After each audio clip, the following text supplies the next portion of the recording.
In a second, I'm going to introduce Mrs. Dingell. She's the one that probably really runs the Dingell family. I don't know. That's how it is at my house. John Dingell, though, I mean, we hear stories where he's getting old, he's getting this, he's that. Let me tell you what, I talk to Dingell once a week. I meet with Dingell once a month. I've known John Dingell for 30 years, and he is amazing. He's getting on in years, but his attitude and his mind is young. Not long ago, John Dingell and I had lunch, and Jack O'Reilly, the mayor of Dearborn, can confirm this story. Dingell said, geez, what new and exciting things can we work on? And I'm thinking, I can't think of anything.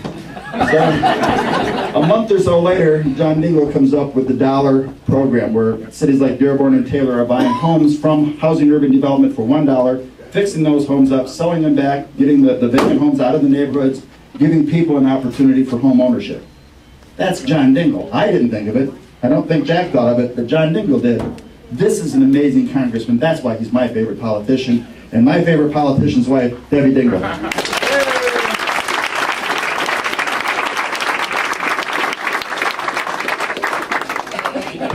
Thank you, Mayor Priebe. Don't we love Mayor Priebe?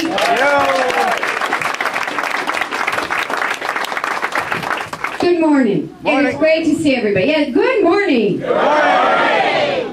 It really is great to be here today with so many friends. I have to tell you that when I was on the way here, I've just sort of I've been in a dancing rage all week for a lot of reasons. But the biggest one about what's happening in Wall Street and what's happening to all of us. And so I wasn't, Mayor Priebe said to me, I don't want to follow you. You're going to be in one of your, I'm not in one of my, what moods in my cheerleader moods, because I'm scared. And so you're not going to hear that normal rah-rah.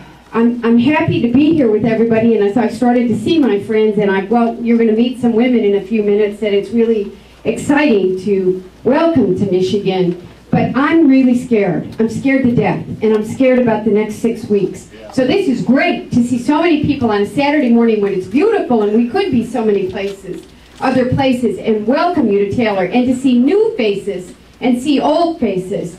But quite frankly, we are really at a critical crossroads.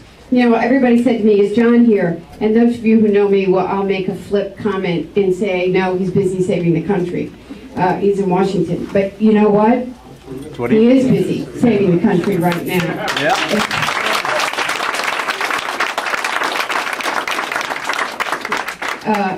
Many of you know that he warned about what was happening in the 80s and single-handedly blocked the repeal of Glass-Steagall, which happened in the mid-90s. And he warned about, Don Graham from the Washington Post said to me on Monday that he had talked to Warren Buffett last weekend, and Warren had said, John Dingell warned about this. John Dingell said these things would happen. And you know what's scary? Who wants to be right? But anyway, we're here. And now we're here. Michigan is ground zero. I want to say to all of you, what happens here really is going to determine what happens in this election. And what happens downriver and what happens in Western Wayne is really going to determine what happens in this election. We've increased the voter turnout thanks to so many of you I'm going to introduce in a few minutes. And we've elected state reps that have gone to Lansing, and we've done a fabulous job. But the fact of the matter is, when people say, well, and we're going to talk to some women who have graciously are traveling the country and come into Michigan because it is so important. But, you see me do television and they all talk about Governor Palin. And, I, by the way, as a woman, always celebrate a woman doing well. So it's great. She energized a ticket that was pretty sorely in need of energizing. But you know what?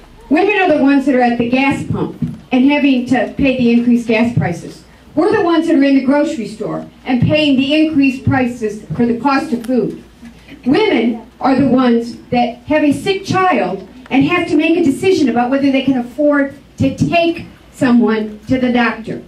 Women are the ones that don't know how they're going to educate their kids and whether they're going to be able to afford a college education. And those are the issues that are at stake. And now, every last one of us in this room,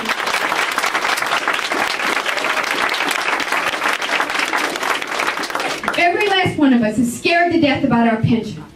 And is it going to be there? What's going to happen to the auto industry? Is the money that we thought would be there going to be there? What's going to happen to Social Security? And that's what's at stake. And John McCain wants to privatize Social Security. If that had happened, where would any of our pensions be? So,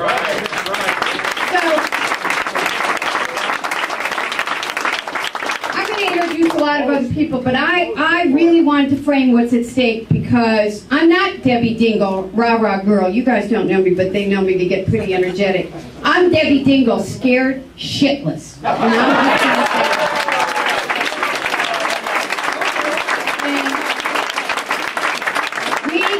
Take nothing for granted. We welcome all the new faces. There are people we've never seen, and you're going to meet some people who've been around a long time. But you know what all of us share? That we love our country, we care about the future, and we can't just be involved for the next 6 weeks. We got to stay involved and hold elected officials accountable and be there to create the momentum to put the country back in the right direction when we win, which we better, in November.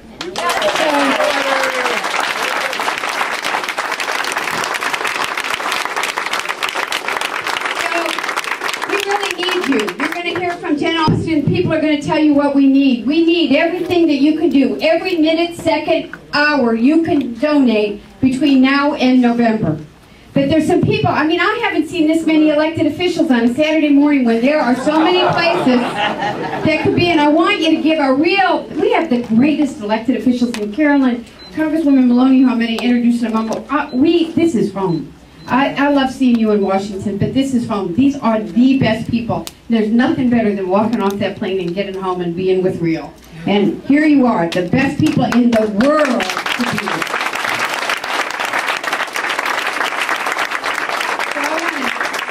Dan Gussie, the mayor of Rockwood, is here. Dan, raise your hand.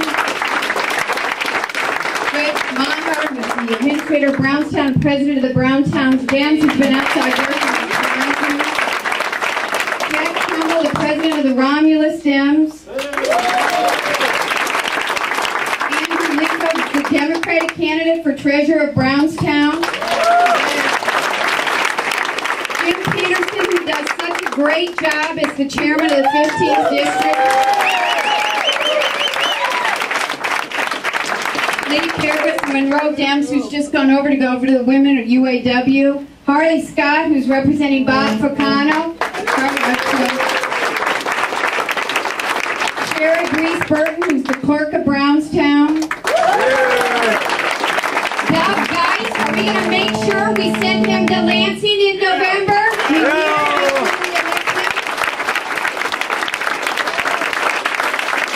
Keith Brown, president of Local 245, UAW Local 245. Kathleen Law, who's our state rep from the 23rd District, who shouldn't be retiring. We need her.